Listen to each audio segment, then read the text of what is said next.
Well, it was a very disappointing result, but it wasn't entirely surprising result because when I took over as leader or interim leader 2 months ago, there was no campaign. Absolutely nothing had been done when they should have been planned at least 6 months to 12 months before.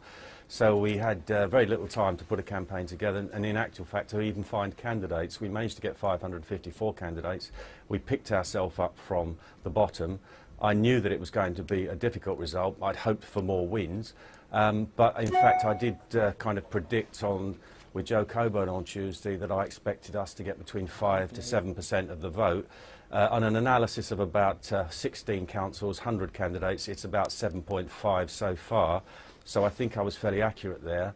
And that means that we're still a force to be reckoned with, because if you can get 5 to 7% of the votes in a general election, you're a force to be. Yeah, but hang on, Gerard. You know as well as I do, you're on 3 seats at the moment. You know, you've lost 121. It's difficult to define that as a force to be reckoned with. Well, I'm not saying that's a good result. I've been perfectly honest with you. I'm very disappointed in that, and I hope we've done better.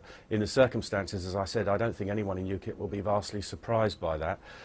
But you've got to remember that in the past we have gained influence and result in politics. We got the referendum without having any seats in Parliament whatsoever during our long history of campaigning for that.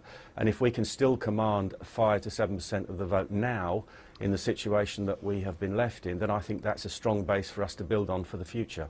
The point is, you know better than I do, that after nearly 2 years after the referendum, Theresa May now trying to get some kind of Brexit deal together, the question's been asked repeatedly, and it will be asked after this performance again, no matter how hard you've worked. What's the point? What's the point of UKIP now? Well, I think that people are going to realise that we're not going to get a full exit. I mean, you're quite right, 2 years of doing nothing, when in actual fact they should have got straight onto the job the week after the referendum. But Mrs May was a Remainer. She doesn't really want to leave anyway. We have a Labour Party that doesn't really want to leave. And what they're trying to do is delay the whole process so that we end up with a deal whereby, well, we leave, but we don't really leave because there'll be so many constrictions and impediments on us anyway that we might as well not have bothered. We will make America great again.